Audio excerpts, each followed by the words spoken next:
thank you all for coming and joining us for today's session.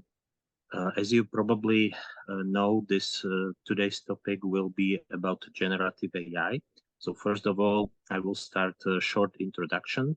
Those of you who are first time here, AI Radio is a brand that we use within AI Slovakia.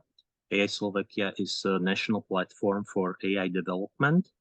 And basically one of our activities is that we connect all the relevant like players within AI industry, and we try to like push AI within public sector, business sector, but also like other sectors as well. So basically push these topics that are important, and we see a great potential also as for growth, as for developing better like organizations, better like products, and so on and so on. One of these activities is also today. Today's like a company that we like cooperate with is one of the leaders within like AI industry, Oracle. Few words about them. They are like one of the few companies that have the infrastructure that is very important as for like innovations, as for like development of modern AI tools, including generative AI. And we are very like welcoming this cooperation. This is first event within the series of events that we will co-organize with them. And we are very grateful that they are willing to support us and basically help us in introducing these topics.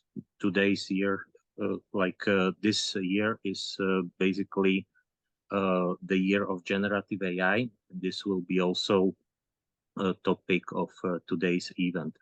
So short introduction also as for today's speaker, Prasanna Venkatesan.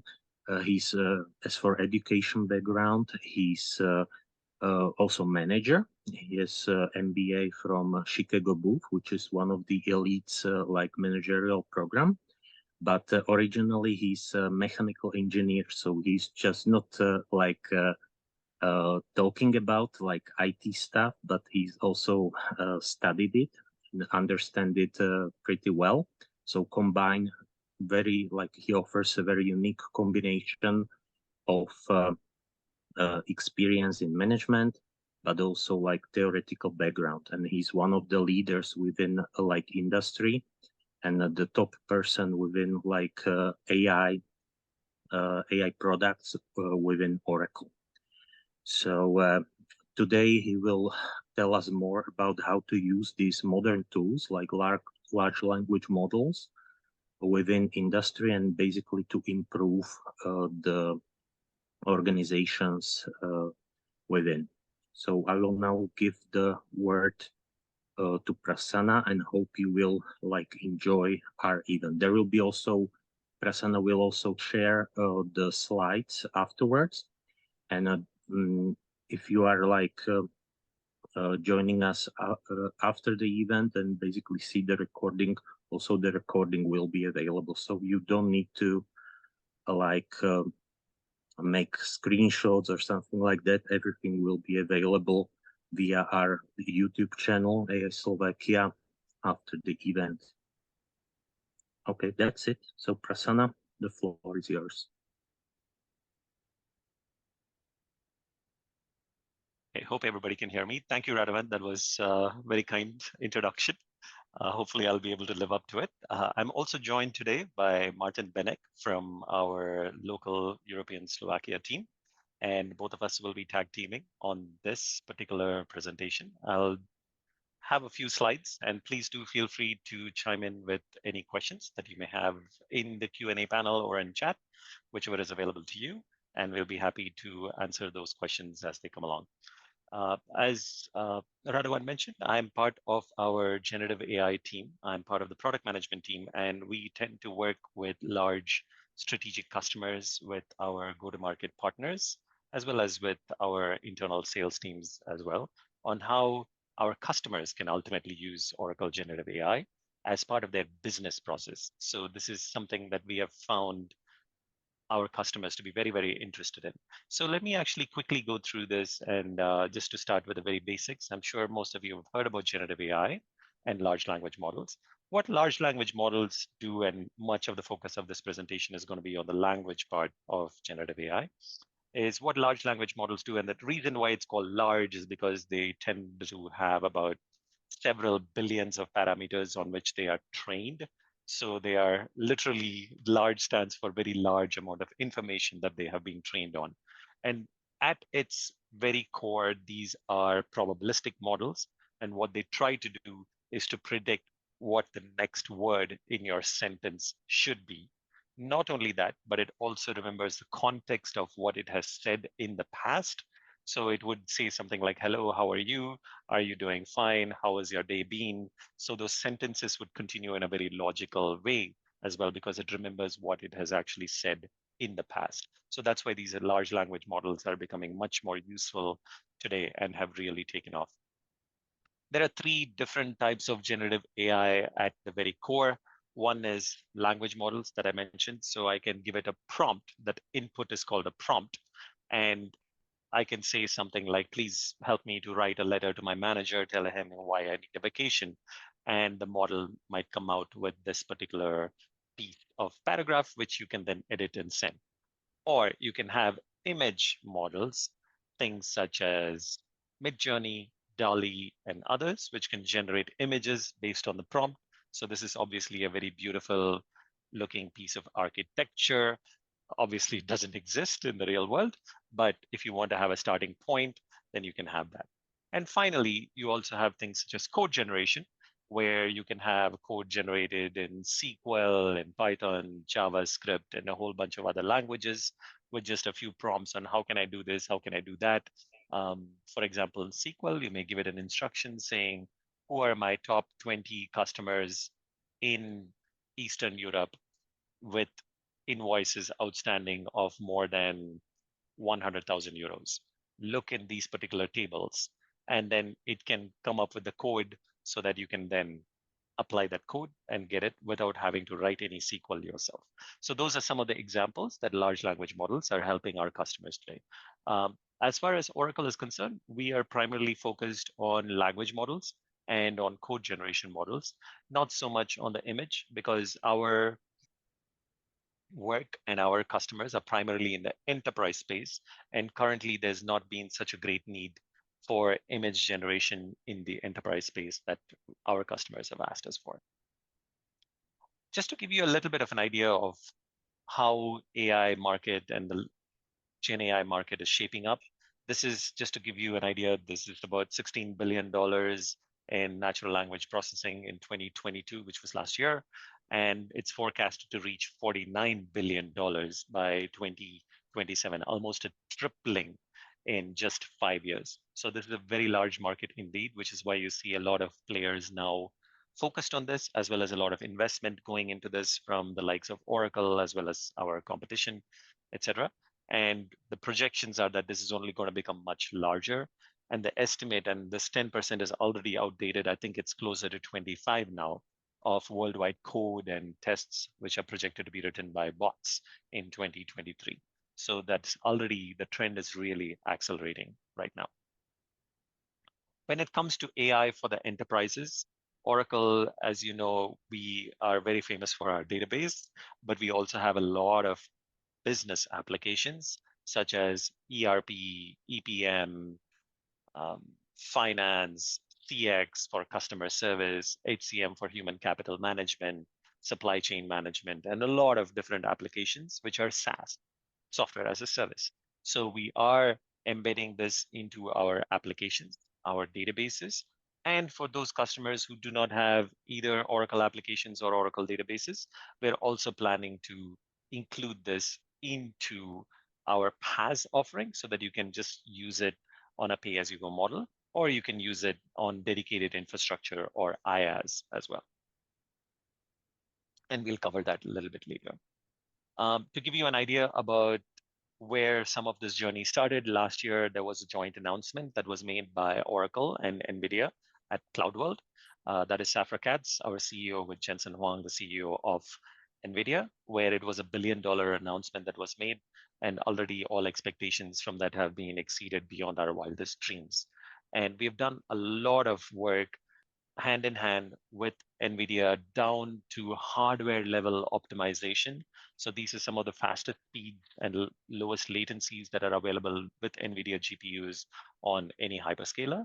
So we have made a lot of improvements such that even NVIDIA actually, and NVIDIA, by the way, is one of the most famous AI innovators on the planet as well. They have their own large language model, which we'll cover a little bit later, as well as technology stacks for AI, for autonomous driving, and a whole lot of other applications. They even have their own LLM model.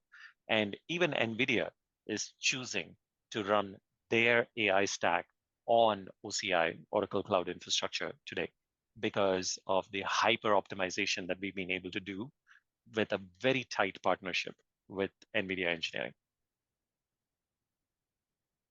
If you have any questions, please do feel free to type them at any point in your chat and your Q&A, and we'll do our best to answer them as we go along. The way that we have actually approached our foray into generative AI is by partnering with a company called Cohere. This is a Canadian company with a very strong leadership. And the strategy for us is to bring generative AI into the enterprise. And when we looked around at whether we should build it ourselves or we should partner with someone who's already made giant strides, we considered a lot of options. And among all of their competition, Cohere was the one which was completely aligned to the vision that Oracle had. Oracle's vision is to make enterprise business users' lives easier. So we want to meet the needs of our business user where they are. So whether it is going to be in SaaS, whether it's going to be standalone PaaS, or whether they want dedicated IaaS for full control, we wanted to do that. And we also wanted to make sure that the large language models that we will be providing to our customers would meet enterprise standards such as security, data privacy, and being extremely robust and good. And Cohere's strategy was also very well aligned. And if you see some of the YouTube videos and interviews given by their leadership team, and their strategy is also very much on solving enterprise use cases. So for example, Cohere will be very good at enterprise use cases, but if you give it a prompt such as give me write a poem about the virtues of the cathedrals in Eastern Europe as though Shakespeare were visiting it. If you give it a prompt like that, it's probably not going to do very well because its focus is not on consumerish use cases, but rather on enterprise use cases. And one of the big reasons was that their CEO, Aidan Gomez, also happens to be one of the co-authors of the Attention is All You Need paper, which set the trend really for transformer models. So the GPT and Chat GPT or any other GPT stands for transformer. And pretty much all of the largest and best models are based on this particular paper that Aidan and his co-authors wrote. And this is actually just to give you a brief idea about the top level leadership of Cohere, Aidan Gomez being their CEO, Patrick Lewis, someone I call the father of RAG, who co-authored a paper on RAG or retrieval augmented generation while he was at Facebook or Meta.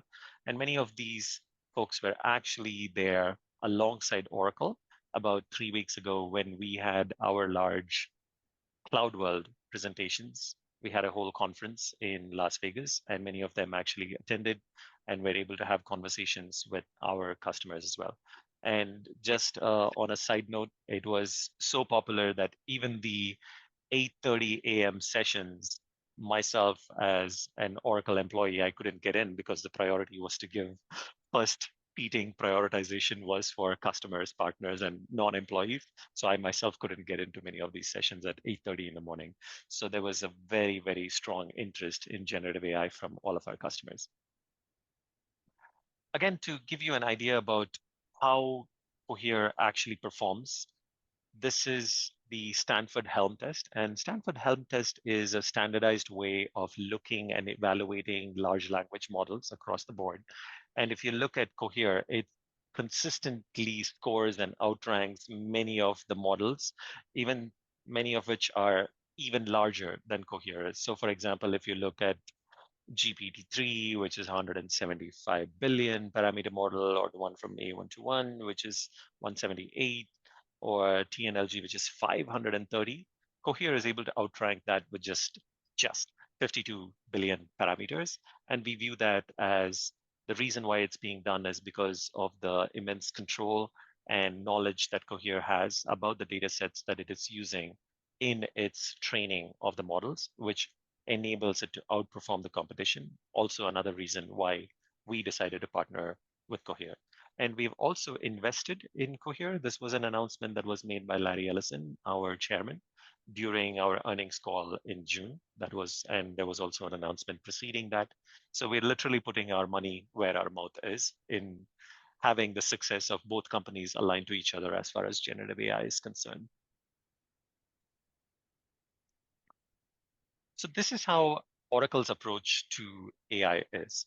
On the one side, we have our traditional low-code, no-code type of AI offerings, which we call AI services. So these are things such as AI language, AI digital assistant, which is our chatbot, AI speech, AI vision. So with just a few lines of code, you can actually enable many of these services. So you don't have to be a super duper programmer or a massively trained PhD data scientist in order to use these AI services. We made this simple enough to be used by a business user or a business analyst so that they can get started on their AI journey very, very quickly. For those of our customers who are much more sophisticated, want to bring their own Python code, their own libraries, they want to run it on Oracle's amazingly efficient and price performant infrastructure, which we call OCI Gen 2. They can certainly bring that and run it on our OCI data science platform, in which you can run your own Python code and make use of all the advanced GPU infrastructure and advances that we have and the optimizations that we have done on the underlying GPU infrastructure. In addition to this, we announced Oracle at Oracle Cloud World in September of this year that we are opening up a beta phase of the generative AI service that Oracle will now be offering to our customers. At first, this will be with the models that you see here, such as Command Excel and some of the use cases that we are going to have. I will also cover that in subsequent slides. And this is so that all of these models rather, can be run from within the OCI infrastructure for which our customers are really counting on Oracle to put sufficient guardrails and privacy safeguards around it.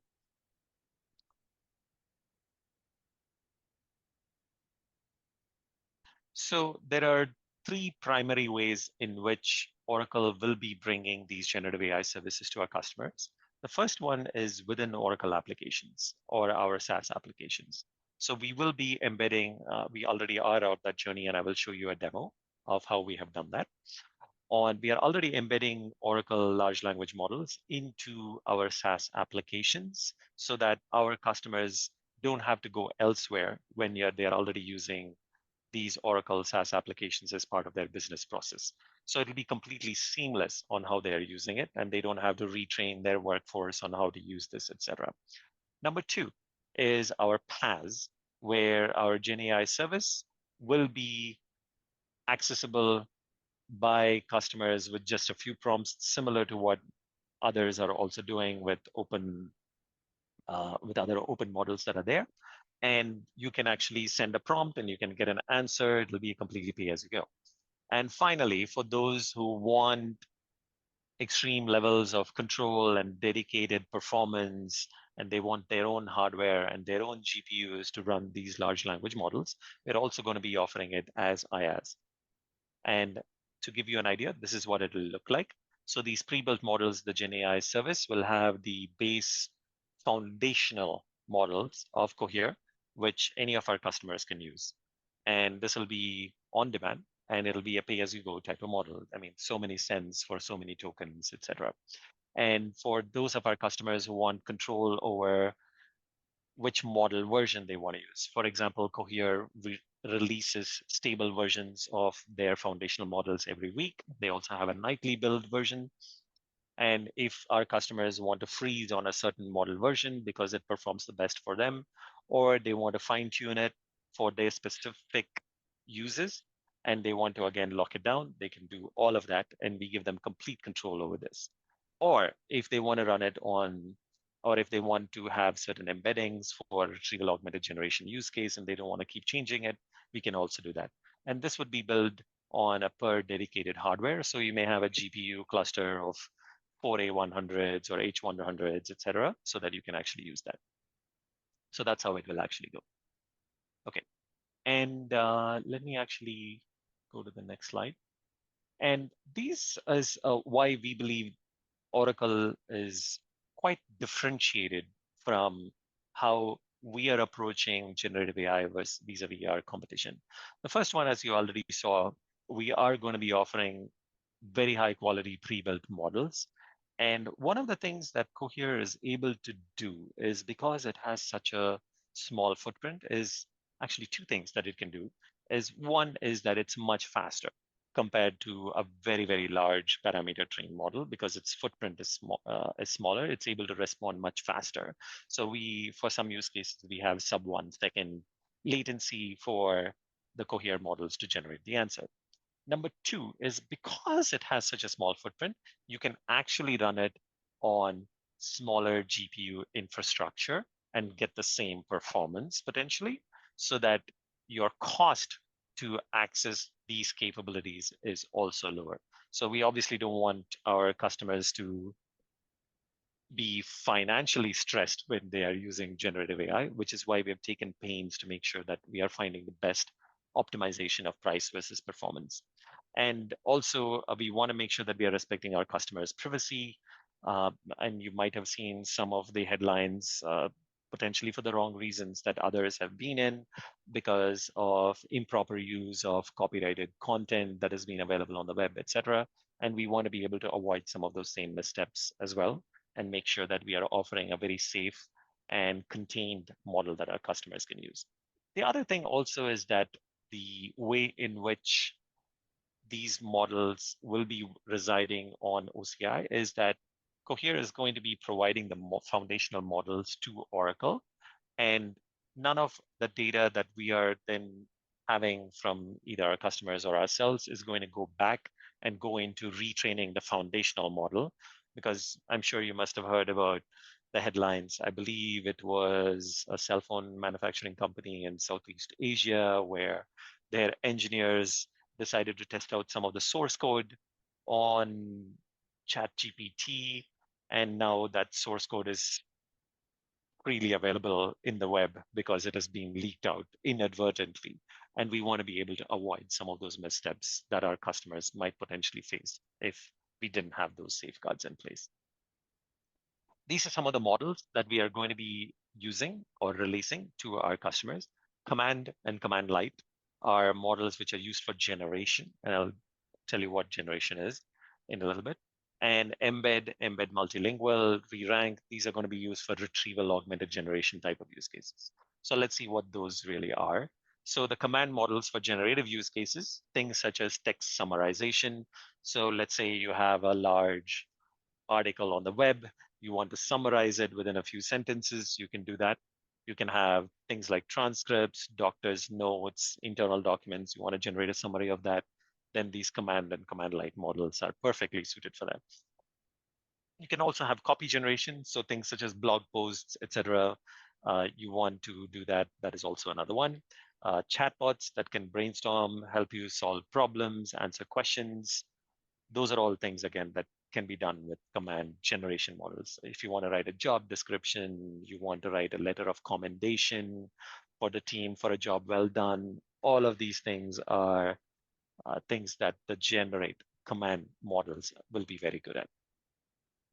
On the other hand, you have the embedding models, which are very good for actually taking your own data. So your own data could be things such as your databases, your knowledge base articles, your existing chat transcripts, etc., and then making that into a knowledge source and you can control the model such that it only gives you answers from this knowledge source alone. So you don't want to have the model hallucinate. So one of the issues that generative AI models and large language models in general that they suffer from is an issue called hallucination. If you recall, I mentioned that these are probabilistic models. So the model defaults to giving an answer, even though that answer is might be logically correct in terms of, or linguistically correct, but it might be technically a wrong answer. So we want to avoid those in fairly restrictive or highly sensitive applications.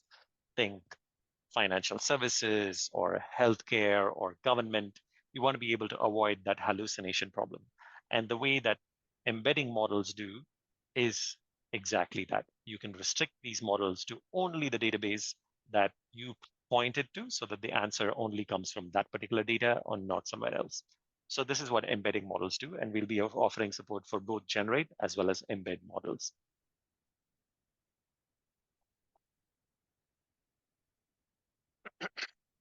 Also to reiterate, I don't know whether I mentioned this, is that currently the service has been released in beta. That means that anybody in the globe is able to use it. All that we are asking is that beta agreement, which is the click to accept on the Oracle OCI. You just have to click to accept it, and we have a few slides on that as well that Martin will cover. And once you accept that, you will be able to access this under a beta agreement without any issues. And we plan to have it generally available to all of our customers without the restriction of this beta agreement sometime in January of next year. We also have, for some of our largest customers and strategic partners, we offer something called product adoption and customer engagement. This is a co-innovation program where we work hand in hand with our customers or with our partners. And my team has a dedicated set of data scientists as well as cloud architects who will hop on a call with you or with your end customer in case you are a partner and explore business cases that can be solved using generative AI or AI. And once we feel that this is something that we might be able to help with, we can work with you and with your customer, depending on what the situation is, on where did the data come from in order to solve this particular use case. We will have something called a JEP or a joint execution plan agreed to so that we know what is the problem, what is the solution, what is the expected solution to the problem or the success criteria for the problem, so that when we get into this delivery phase, we can then know when we have arrived. And the delivery phase will, so discovery calls will take anywhere from 1 to 2 weeks, POC design about 2 to 3 weeks sometimes, and then the delivery phase will be about a month, month and a half. And once we do that, our customers can then choose to go into phase 2, which is where they might want to go live in their business process itself. And we have a lot of choices, including Oracle Consulting or any of our system integrators, or they may do it, or customers may want to do it with their internal IT resources itself. So we are offering this first phase, phase 1 that you see, these first 3 boxes, at no additional charge to our customers and our partners. And Martin, I think you wanted to cover some of the free trial options as well that we are offering. Yes, that's correct. Thank you. Basically, we got some free trial options for our customers, and there's basically 2 ways you can actually try Oracle Cloud and our AI services. First option is our public trial. This one is available for everyone. It is basically 300 USD for 30 days, and you can basically open up your laptop right now. You can go to oracle.com/cloud/free, and you can create your account, no strings attached, and just try Oracle Cloud and Oracle AI this way. Also, we got other option. This is sort of like exclusive options for participants of this webinar, and this one is called Assisted Trial. This one is $500. This one is for 60 days. And this is not just the trial itself, but it is also assisted trial, which means that it is supported from our local Slovak-speaking engineers. There's free onboarding and consultations, and also there's no credit card required, there's no commitment, there's no contract, know nothing, you can try it, we can help you. And in case you're interested, you can move forward. If you're not interested, totally fine. You can just tell us it's okay, thank you, and that's it. So that's that. In case you're interested in this assisted trial, feel free to contact me. Prasanna, if you can just move to the next slide. There's contact information for me, so you can just email me, you can call me. Czech speaker, by the way, so dobrý den, můžete mi normálně zavolat, česky, slovensky, domluvíme se, and you can basically speak to me in the local language, and we can definitely help you, and we can do this SE trial, this solution engineering assisted trial together. Awesome. Thank you for that, Martin. Appreciate it. Mhm. So, if I know Radovan said, there's no need to take a screenshot, but if you want to take a screenshot, this is probably the slide to definitely take for sure. And we will be sharing these slides through Radovan as well after this. Okay, so let me actually quickly give you an idea about some of the generative use cases that we are already embedding into our SaaS portfolio, as well as things such as NetSuite and our financial services portfolio. So in Cerner, which is one of the largest acquisition, actually, I think the largest acquisition that Oracle made a few years ago in the healthcare domain. So this is an enterprise, EHR or electronic health records, as it is known in the US. So we are doing things already on discharge summary generation, insurance letter generation, reference letter generation. All of these we have actually built into the portfolio. And in Fusion ERP, we are doing things such as invoice information that is getting extracted. And then in our HCM or our human capital management, this is things like recruiting, job performance management, etc. And there is a cloud service that we offer for that. We are helping our customers to write job descriptions, job profiles with just a few prompts so that they can continue doing that. And then in supply chain management, we are doing things to assist with regulation compliance and a lot of use cases. I'm certainly not going to go through this entire list here, but I'll give you some examples and a demo as well. Excuse me. When it comes to some of the other AI and data science use cases that we're doing beyond generative AI, this is, you can see in supply chain management, ERP, CX, or customer service, HCM, and other use cases. We are doing things like outlier detection of shipment data. Hey, this particular shipment data looks off. You may want to take a look at it. And we've actually helped our customers to identify unauthorized surcharges from their shipping partners so that they could get refunds from that. So we've done things like that for our customers. And then on the other end, we actually had a presentation with FIA, the head of their digital technologies at CloudWorld, where they are now the FIA, which is FIA is the regulator for Formula One motorsports racing, in case you didn't already know, is they are actually doing things such as driver behavior monitoring in racing so that they can ensure fair play in their Formula One races as well. So this is, again, they are doing it with Oracle AI today. I will cover a few example use case slides and then give you a live demo recording as well. So this is for a very large US retail store chain. In case you've been to the United States, I'm fairly certain that you would have shopped here.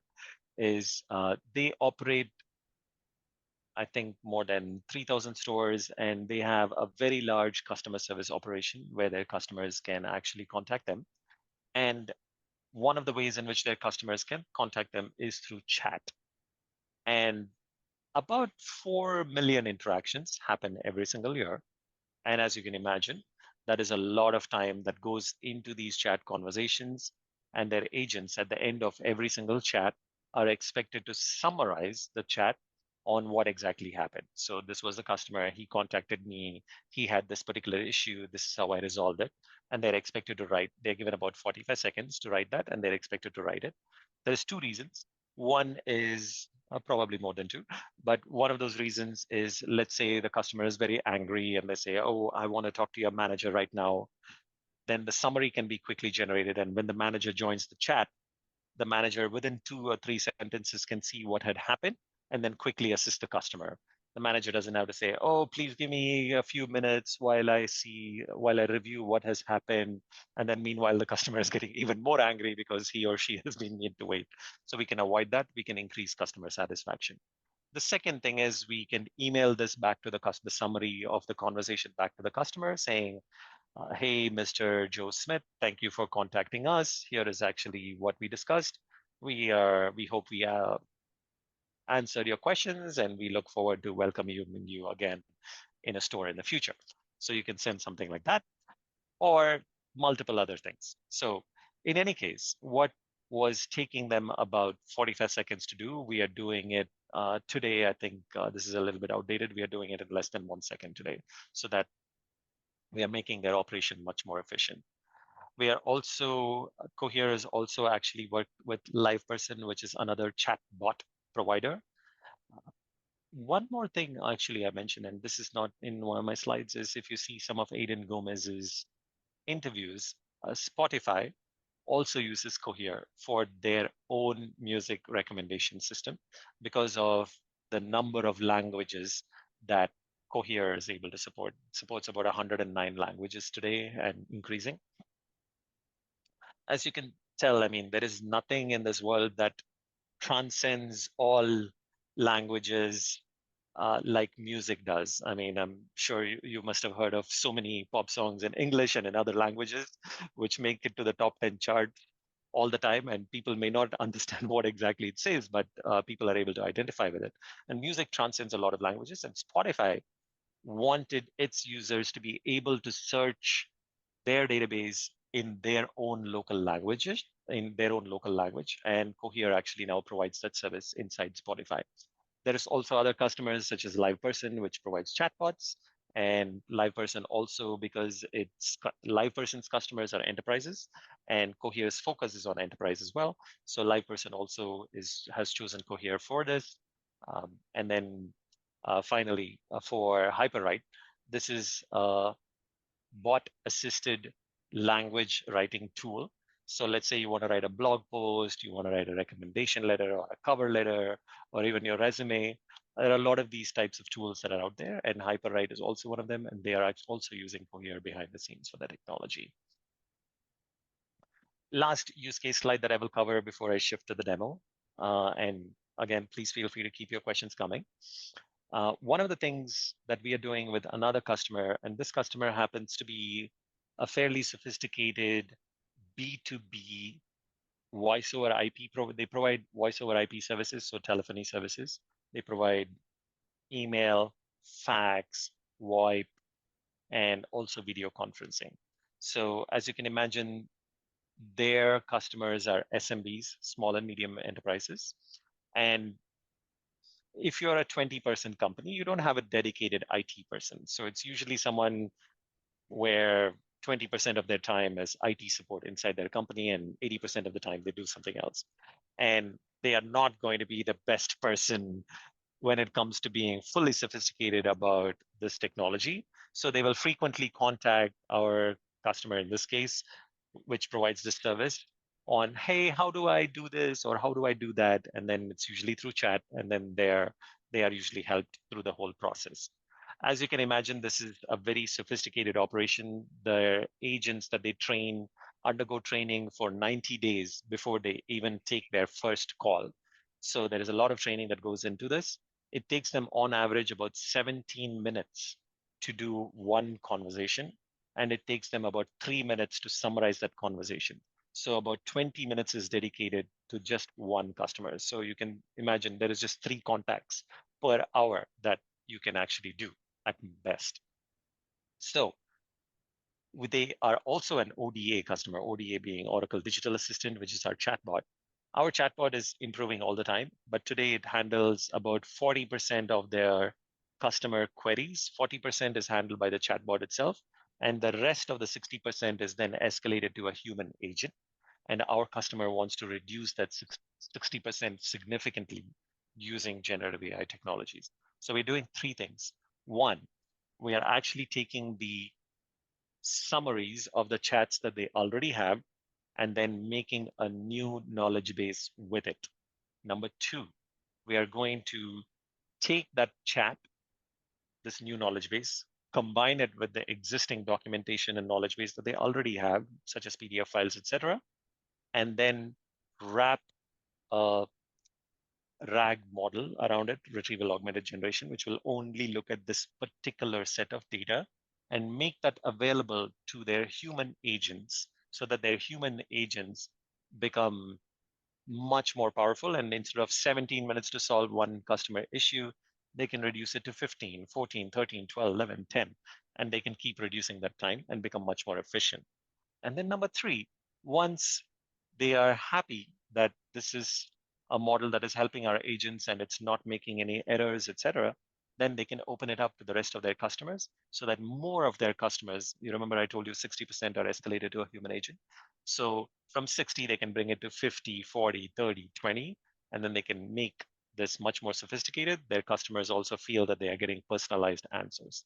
So there are a lot of these types of use cases. We are working with one more customer in Singapore where we are automatically classifying emails that they are getting and then identifying which of those are high priority emails and then custom generating the response to those emails so that it can be automatically handled.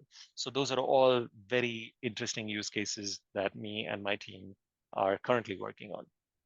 So I'm going to pause here. I certainly have a lot more slides that we can cover, but I'll pause here and then I'm going to shift gears to a live demo.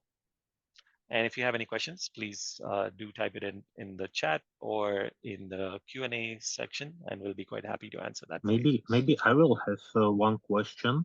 As for the Sure. use cases that you mentioned, basically the client or the user can use also their own knowledge base, for example, like individual for that company or for that person. Do you have any use case so far that these tools like generative AI help improve, for example, teamwork or within a company to improve workflow or something like that? That might be interesting for improving teams. So what you are talking about is exactly something which we are doing for this US company. So the knowledge base that we are actually having, in fact, Oracle, we consume our own dog food as well. So our own internal search is now augmented with generative AI. So previously, if you searched for something like, hey, I want to change my single sign-on password, it would give you a set of 1,000 documents that you could potentially go and look at. And hopefully the first or the second one would make it, would give you the actual instruction.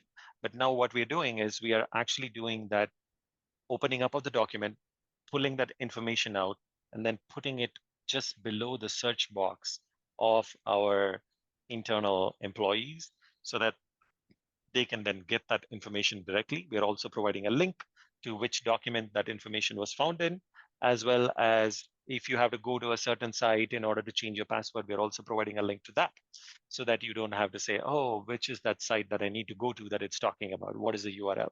We also provide the URL directly.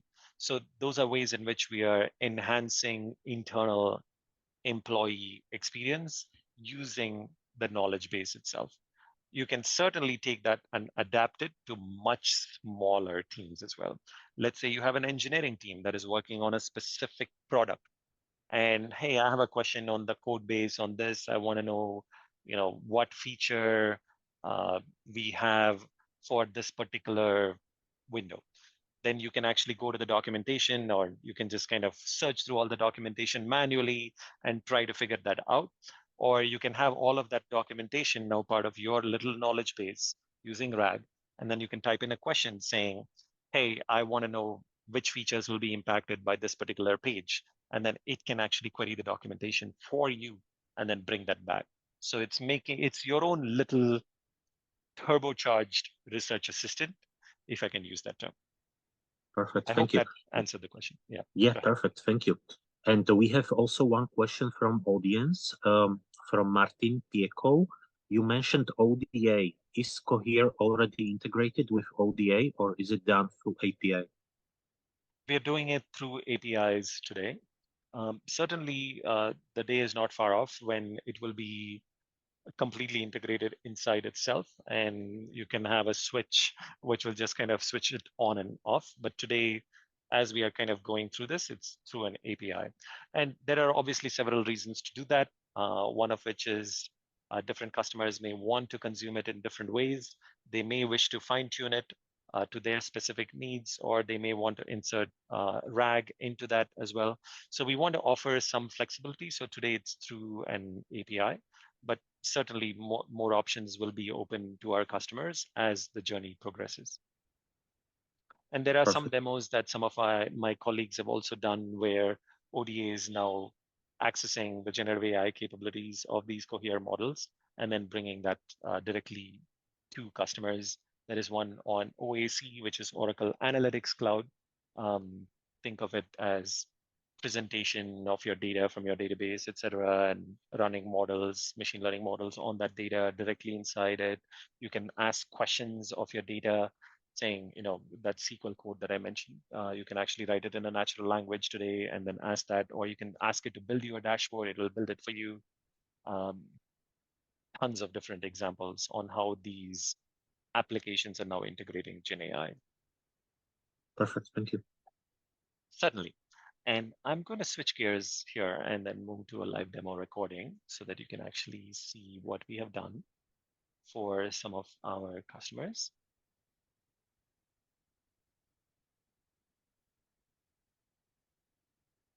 Oh, I think there was another question from Martin as well on use cases analyzing customer emails and prioritizing them based on content and sentiment.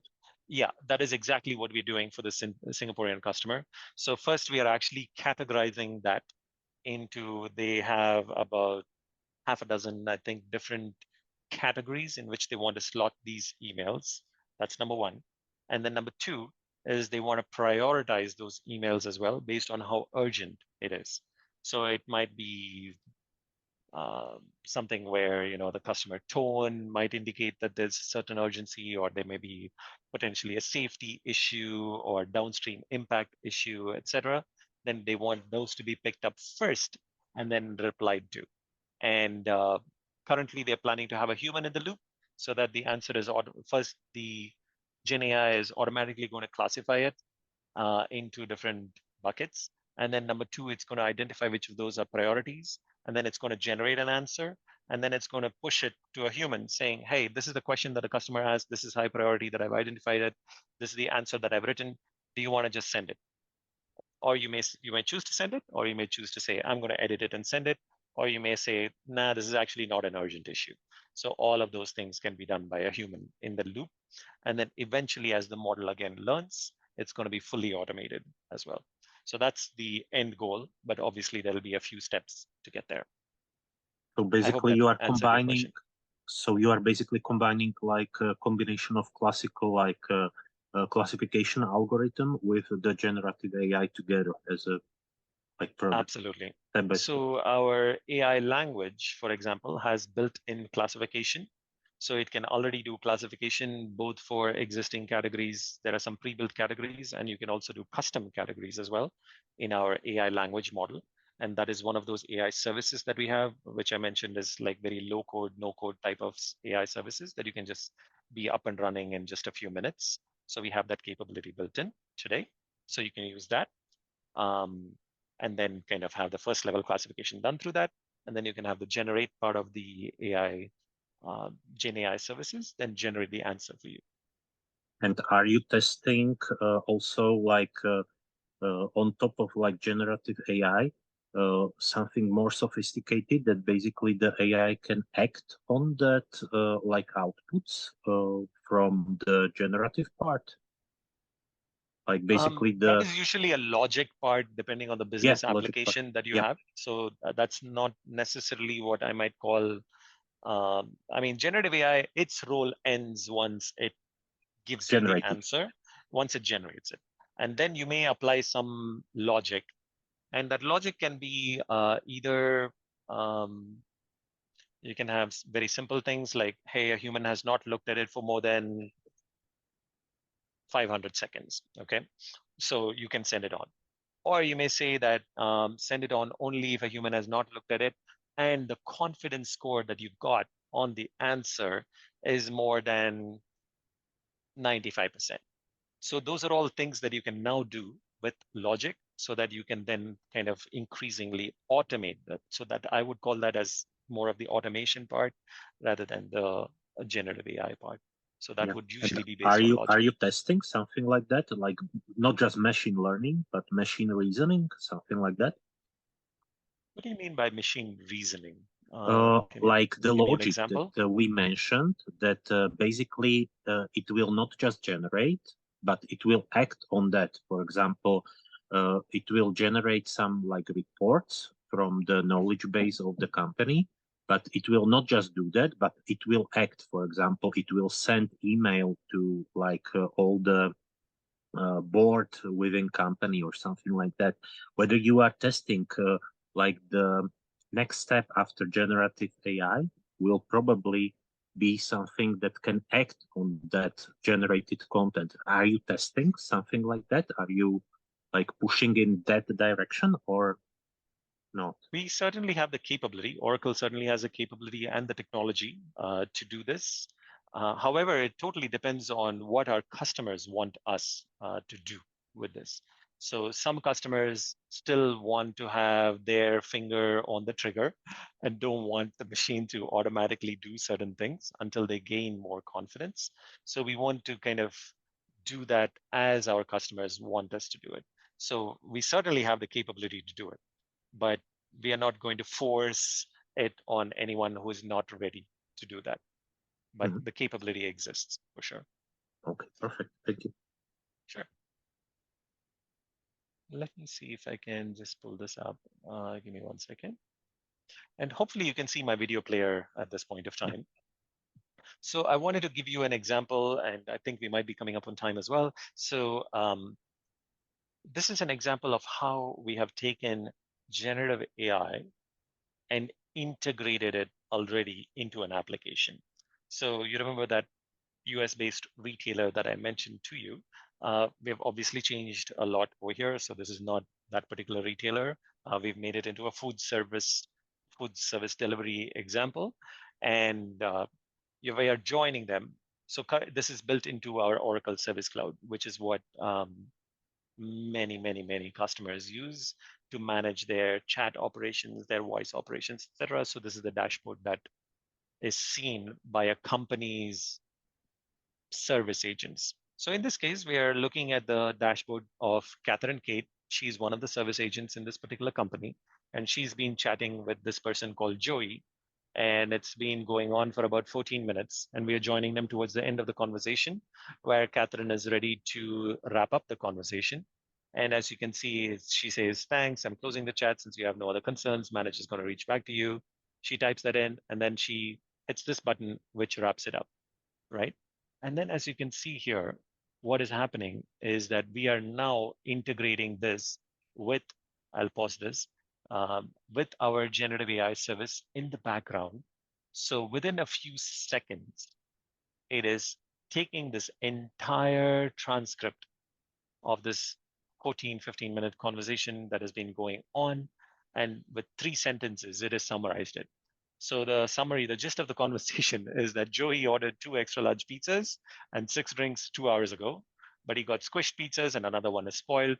He's going to get a full refund of the order within 2 business days. Catherine Kate is also going to give him a gift coupon of $10, which he can use with the next order. So all of that you can see, it was order got delayed, heavy rain, traffic, etc., etc. I'm going to give you $10. All that stuff is going on over here, right? And then he said things like, "Oh, it's squished. I would have managed, but one of those is spoiled." So he's been complaining, and she's been patiently listening. And 14 minutes later, this is the gist of the conversation. We are also doing something called named entity recognition, or NER. So what that happens to be is that NER allows us to extract very key information from the conversation. So we can extract things like names, customer names, agent names. We can extract, was there any dollars that was discussed. It's all customized, so you can extract whatever you are interested in extracting. Any specific numbers, email addresses, phone numbers, etc., that you want to analyze later, you can do all of that.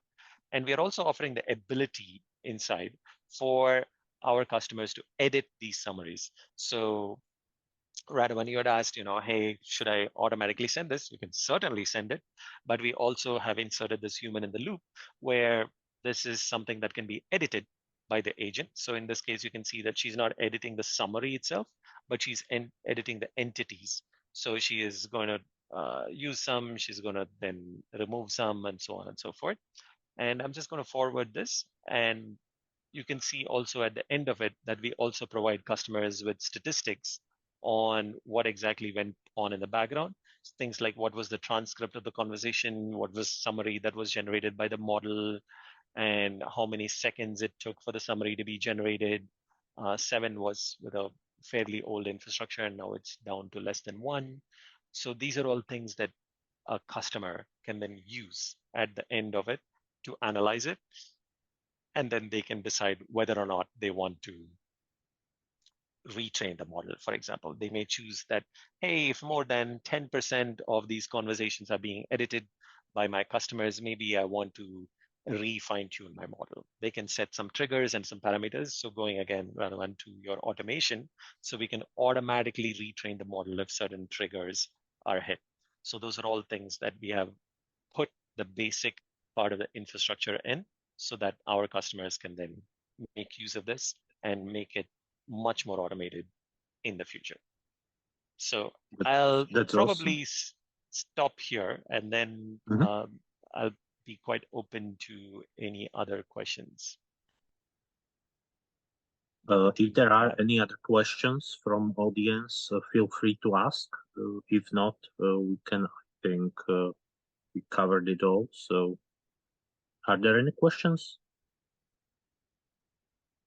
Probably not. So we can, I think, end like we expected in 1 hour. Fantastic. So I'll just put Martin Benek's information again. So if you're interested in the assisted trial, please do get in touch with Martin. We'll be happy to guide you through the process. And also, as an end note, I would like to thank you again for your talk, and also the use cases that you mentioned, and even demo. So thank you very much, and looking forward also to the cooperation with Oracle in future events. And attendees, hope you liked it also, and see you next time. Awesome. Thank you. Bye, everybody.